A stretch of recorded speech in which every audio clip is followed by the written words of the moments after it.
इस सीरीज का 22वां एपिसोड है। पिछले एपिसोड में हमने जाना कि कैसे नबी मक्का से मदीना पहुंचकर अपनी लाइफ शुरू करते हैं, जहां उन्हें ओस, खजरज और उनके मामा के कबीले बनु नज्जार कबीलों का साथ मिलता है। जहां बाकी लोग अपने घर बार छोड़कर नबी की बातों में आकर मदीना आकर परेशान थे, आर्थिक परिस्थितियों से गुजर रहे थे, वहीं नबी अपनी मेहमान नवाजी का पूरा फायदा उठा रहे थे, मौज की जिंदगी गुजार रहे थे। जबकि हदीसों में झूठ बोला गया कि नबी ने अपने शुरुआती मदनी दौर में गुर्बत के दिन गुजारे। हमने ये भी जाना कि नबी ने लोगों को खुला ऑफर दिया था कि जो मक्का छोड़कर अल्लाह की राह में मदीना आएगा यानी हिजरत करेगा, उसको अल्लाह दुनिया और दीन में बेहतर मुकाम दिलवाएगा। जिस वजह से मक्का से बहुत सारे नंगे भूखे लोग भी लालच में मदीना पहुंच जाते हैं। ये ऑफर तब तक चला जब तक कि नबी ने मक्का फतेह नहीं कर लिया, यानी 630 ईस्वी।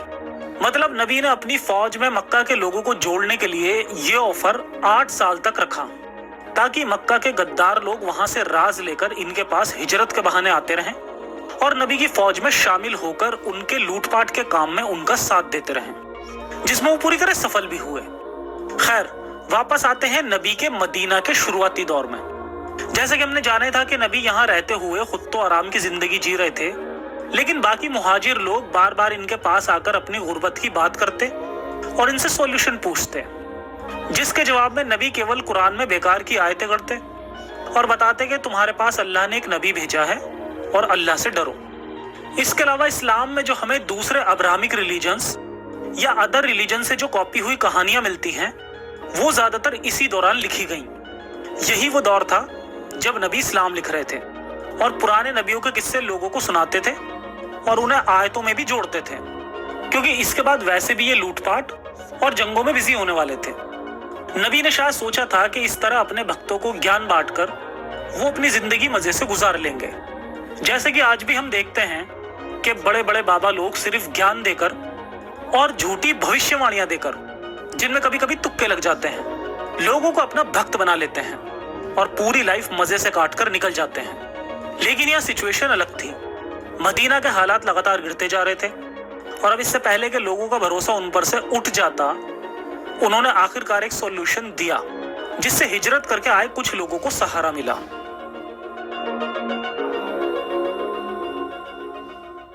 अंसारियों की प्रॉपर्टी का बंटवारा और फिर अंसारियों के साथ भेदभाव। अंसार ये औस और खजरज कबीलों के वो लोग थे जिन्होंने सबसे पहले मोहम्मद साहब पर भरोसा किया था। ये मदीना के लोकल लोग थे। जब मुहाजिर यानी मोहम्मद के साथ हिजरत करके आए लोगों पर परेशानियां बढ़ती जा रही थी, तब मोहम्मद ने एक बड़ी तादाद में मक्का से आए मुहाजिरों और मदीना में रहने वाले अंसार के बीच भाईचारा कराया। यानी जितने भी लोगों ने मोहम्मद के साथ हिजरत की थी, मदीना में आकर मोहम्मद ने हर उस एक शख्स के लिए एक अंसारी को उसका निगहबान या भाई बनाया। इस मिलाप में आधे लोग मुहाजिर और आधे अंसार थे। इस्लामिक स्क्रिप्चर्स के मुताबिक ऐसा करने की वजह यह थी कि मुहाजिर अपना घर बार, रिश्तेदार सब कुछ छोड़कर हिजरत करके मोहम्मद के साथ मदीना आए थे और इनके पास अपने जिस्म पे पहने हुए कपड़ों के अलावा और कुछ नहीं था। जबकि हम पहले भी जान चुके हैं कि मोहम्मद साहब ने ही इन्हें जबरदस्ती हिजरत करने पर मजबूर किया था, जिसके लिए उन्होंने कुरान में लालच और धमकियों वाली आयतों को अल्लाह की तरफ से नाजिल करवाया था। अब क्योंकि मोहम्मद साहब ने इन्हें हिजरत करवाई थी, तो इसलिए मोहम्मद साहब ने अंसार और मुहाजिर के बीच में ये समझौता करवाया। मोहम्मद ने न केवल इनकी प्रॉपर्टी बंटवाई, बल्कि ये भी कहा कि यही लोग बाद में तुम्हारी विरासतों के भी हकदार होंगे।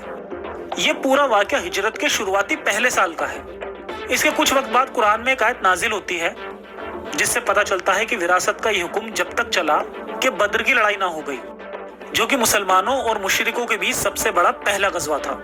और फिर उसके बाद ये हुक्म खत्म हो गया और ये आयत आई, और जो लोग बाद में ईमान लाए और घर बार छोड़कर आ गए और तुम्हारे साथ मिलकर जिहाद करने लगे, वो भी तुम ही में शामिल हैं, मगर अल्लाह की किताब में खून के रिश्तेदार एक दूसरे के ज्यादा हकदार हैं।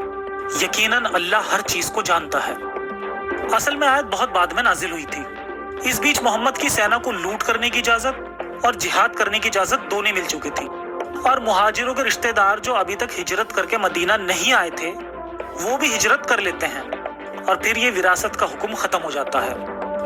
यहाँ अभी भी अंसार और मुहाजिर के बीच ये मिलाप कायम है और सिर्फ विरासत का हुक्म खत्म हुआ है। सफीउर रहमान अल मुबारकपुरी की किताब अर्रहीक अल मखतूम में लिखा है कि मुहाजिर और अंसार में ये मिलाप कराने का मकसद ये था कि दोनों एक दूसरे के दुख और गम में शरीक हो जाएं। यानी जब किसी एक को मुसीबत हो तो दूसरा उसकी मदद कर दिया करे। पर यहाँ मजे की बात यह है कि मुहाजिर अपने साथ कुछ नहीं लाए थे, यानी मदद की जरूरत सिर्फ मुहाजिरों को थी, ना कि अंसार को। एक रेफरेंस से तो हमें यह भी पता चलता है कि मुहाजिरों के लिए अंसारियों ने अपनी बीवियां भी पेश कर दी, जिसका एक एग्जाम्पल हमें सही बुखारी में भी मिलता है कि मुहाजिर जब मदीना आए तो मोहम्मद ने अब्दुल रहमान बिन औफ और साद बिन रबिया के बीच भाईचारा करा दिया। इसके बाद हजरत साद ने अब्दुल रहमान से कहा, अंसार में मैं सबसे ज्यादा मालदार हूँ, आप मेरा माल 2 हिस्सों में बांटकर आधा ले लें, और मेरी 2 बीवियां हैं, इन्हें देखो, जो ज्यादा पसंद हो मुझे बता दें, मैं उसे तलाक दे दूं और इद्दत गुजरने के बाद आप उससे शादी कर लें। इस किस्से से हमें एक बार फिर इस्लाम में औरत या बीवी की हैसियत का पता चलता है। यहाँ बीवी को भी प्रॉपर्टी की तरह ट्रीट किया गया, जायदाद बट रही है, औरतें भी बट रही हैं। इसके अलावा भी मोहम्मद की पूरी सीरत में जगह जगह हमें इस बात का पता चलता है कि मुहाजिरों की मदद करने के बावजूद भी मोहम्मद ने हमेशा मुहाजिरों को अंसारियों से ज्यादा तरजीह दी, और बाद में जब इन्होंने जिहाद और लूट के कामों को अंजाम दिया तो कई बार लूटपाट का सारा माल मुहाजिरों में ही बंटवा दिया और अंसारियों को कुछ नहीं दिया। और अंसार आकर मोहम्मद से कहा भी करते थे कि हमने मोहम्मद की मदद उस वक्त की जब किसी ने ना की, जिसको हम आगे की वीडियो में डिटेल में जानेंगे कि किस तरह वो वाक्य पेश आए। यानी अंसार बाद में जाकर इस बात को महसूस करते हैं कि कहीं ना कहीं मोहम्मद ने जो हमारे बीच भाईचारा कराया था वो भाईचारा बराबरी का कभी नहीं था, बल्कि मोहम्मद को जब जैसा ठीक लगता वो वैसे ही आयतें गढ़ के लोगों को अपने काम कराने पर मजबूर करते थे।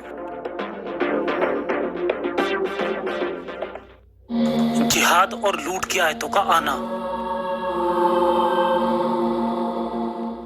जिहाद की आयतों का आना करीब दूसरी हिजरी का वाकया है, यानी हिजरत के दूसरे साल में।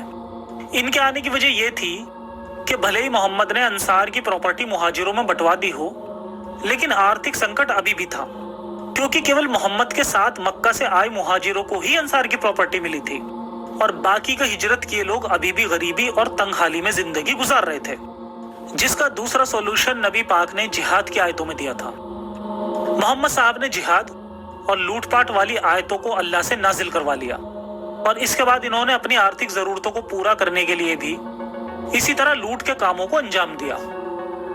हालांकि मोहम्मद और उसके साथी अभी तक पीसफुल तरीके से ही इस्लाम की तबलीग किया करते थे, और अब हिजरत करने के बाद इन्होंने इस्लाम को फैलाने के लिए जिहाद का सहारा बनाया। मोहम्मद पर चंद कुरान की आयतें नाजिल होती हैं, और जिसके बाद इन्हें अचानक से ही तिजारती काफिलों पर हमला करने और काफिलों को लूटने के लिए अल्लाह से इजाजत मिल जाती है। जो इस्लाम मक्का में अभी तक बड़ा पीसफुल हुआ करता था, अचानक मदीना में आने के बाद से ही यह आक्रामक हो जाता है। मोहम्मद को मानने वाले लोग किसी खाना बदोश से कम नहीं थे। ये वो लोग थे जो कहीं ना कहीं अपनी आर्थिक जरूरतों को पूरा करने के लिए बड़ी जिद्दोजहद कर रहे थे।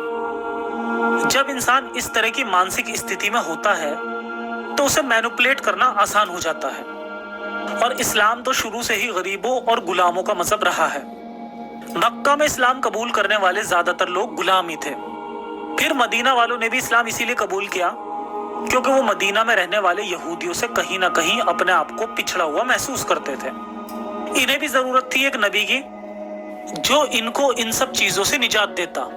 यही वो वजह थी जिसकी बिना पर वो लोग मक्का में अपने परिवारों को छोड़कर मोहम्मद साहब के साथ हिजरत करने के लिए भी राजी हुए थे, क्योंकि मोहम्मद साहब लोगों को लालच दिया करते थे। मोहम्मद इनसे कहा करते थे कि क्यों ना मैं तुम्हें एक ऐसा दीन बता दूं कि जिस पर चलकर तुम शाम और फारस को भी फतेह कर लोगे। इस्लाम हमेशा से ही एग्रेसिव रहा है। अगर इस्लाम को सिंबलाइज करने की बात की जाए तो सिर्फ तलवार से ही इस्लाम को सिंबलाइज किया जा सकता है। इस्लाम की तासीरी जंगों कताल करने वाली रही है। इस्लाम पीसफुल तभी तक हो सकता है जब ये आप पर आक्रामक नहीं हो सकता। यही हाल उस वक्त भी था। मदीना में हिजरत के बाद अब इनकी तादाद बढ़ गई थी। ये इतने ताकतवर हो चुके थे कि जिहाद कर सकते थे, तो मोहम्मद साहब ने इन पर जिहाद को फर्ज भी कर दिया, क्योंकि ऐसा करना भी इनके लिए आसान था। जो लोग जिहाद नहीं करना चाहते थे उनके लिए भी एक आयत आई थी, खुदा तुम्हारे लिए बेहतर को चुनता है क्योंकि तुम खुद नहीं जानते कि बेहतर क्या है। ये बेहतर चीज कुछ और नहीं बल्कि जिहाद ही था। और आज इस आयत को एक खूबसूरत कोट की तरह इस्तेमाल किया जाता है। जिहाद में काफिले लूटना एक अच्छा टारगेट था। इसकी वजह यह थी कि मक्का से सीरिया जाने वाले रूट में मदीना बीच में था। जब भी मक्का के लोग तिजारत के सिलसिले में सीरिया जाते थे, जो कि मक्का के उत्तर में था, तो उन्हें उसके लिए मदीना से होकर गुजरना पड़ता था। मदीना में आकर जब मोहम्मद साहब को लगा कि अब वो आसानी से इस तरह से लूटपाट कर सकते हैं, तो उन्होंने ऐसा ही किया।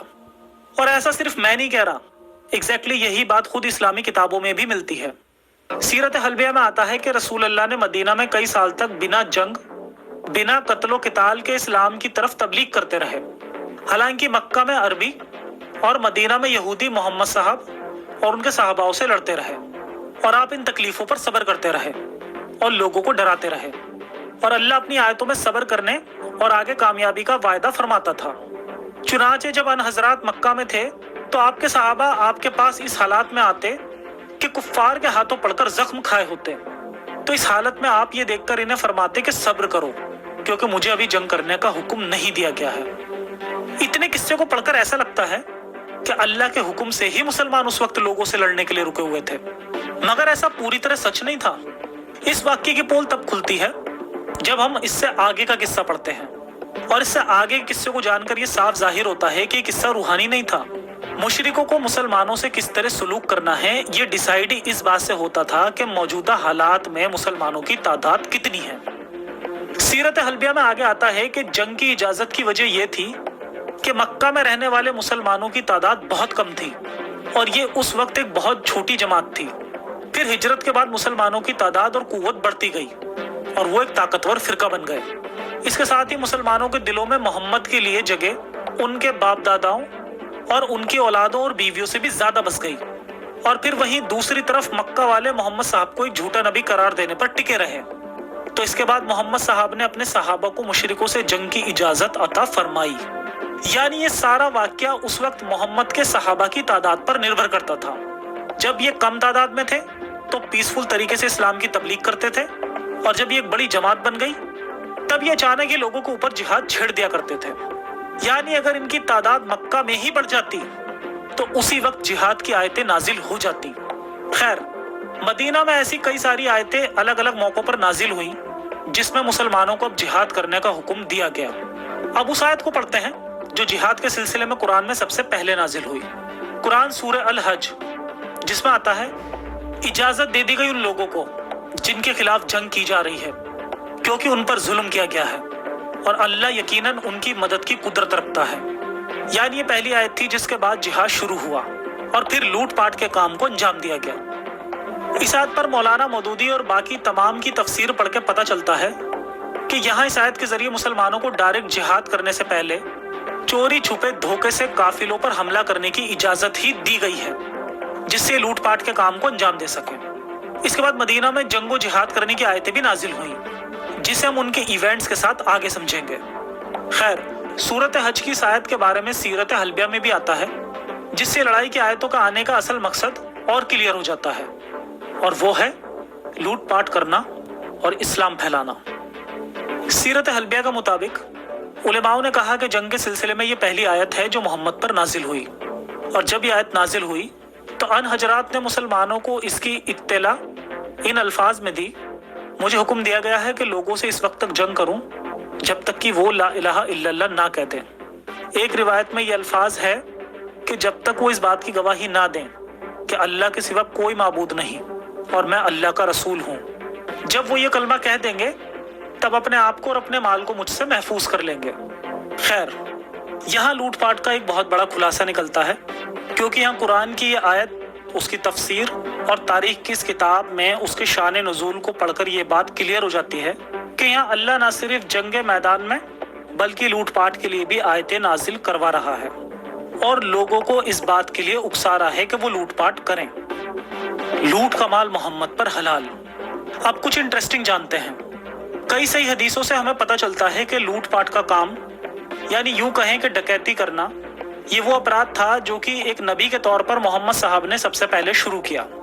मोहम्मद ने ही सबसे पहले अल्लाह के हुक्म से इस काम को करना मुसलमानों पर फर्ज करार दिया था।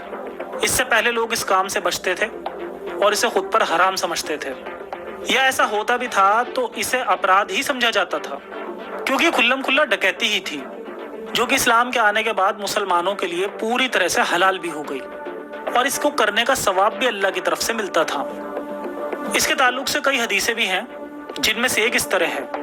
सैयदीना अबू उमामा ने बताया कि रसूल अल्लाह ने कहा, बेशक अल्लाह ने मुझे पिछले तमाम पैगंबरों पर फजीलत दी है, या उन्होंने कहा, सभी लोगों पर मेरी उम्मत को फजीलत दी और हमारे लिए लूट के माल को हलाल कर दिया है। और इसके बाद इन्होंने तलवार उठाई और अपने लूटपाट के काम को अंजाम देना शुरू कर दिया, जिसमें या तो ये मदीना से कुछ दूरी पर मौजूद छोटे कबीलों पर बिना बताए धावा बोल देते थे, या मदीना से निकलने वाले काफिलों पर अटैक करते थे। तारीख की किताबों में ऐसे कई अटैक का जिक्र है जो जंग बदर से पहले पेश आए और जिनकी वजह सिर्फ लूटपाट ही थी। ये बात एक हकीकत है कि मोहम्मद साहब ने इस्लाम को फैलाने के लिए लोगों पर बिना बताए जबरदस्ती कई बार हमले करवाए और उनकी दौलत को छीन लिया गया, क्योंकि इसकी इजाजत उनको कुरान से मिल गई थी।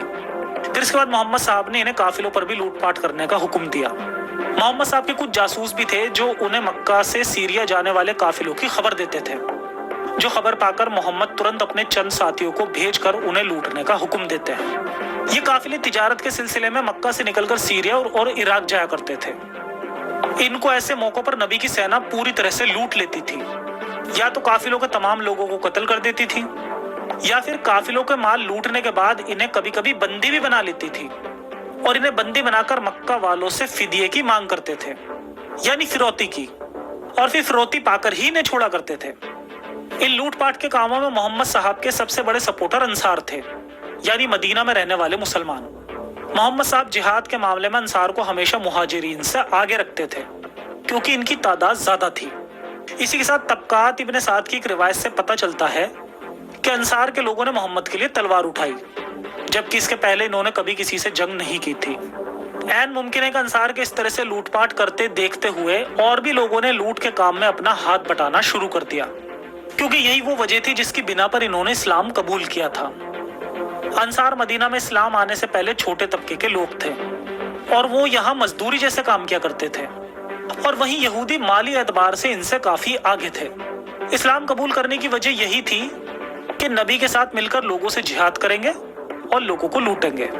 जैसा कि अंसार ने मोहम्मद से हिजरत करते वक्त वादा भी किया था कि आप हमारे साथ आइए, आप जिससे जंग करने को कहेंगे हम मिलकर जंग करेंगे। खैर, धीरे धीरे लूटपाट के काम से इन्होंने काफी माल जमा कर लिया और इनका साथ देने के लिए बाकी अंसारी लोग भी धीरे धीरे शामिल होते चले गए। मदीना के लोग मोहम्मद साहब को नबी तस्लीम करके बहुत खुश हुए थे, हालांकि उनको इस बात से कोई फर्क नहीं पड़ता था कि मोहम्मद सच्चे नबी हैं या नहीं, क्योंकि मोहम्मद को और इस नए मजहब को कबूल करना उनकी नफ्सियाती जरूरत थी। खैर, ये थी कुछ डिटेल्स नबी के जिहाद करने की। अगले एपिसोड में जानेंगे कि कैसे नबी ने काफिलों पर हमले शुरू किए और क्या वजह रही कि ये इसमें सफल होते चले गए।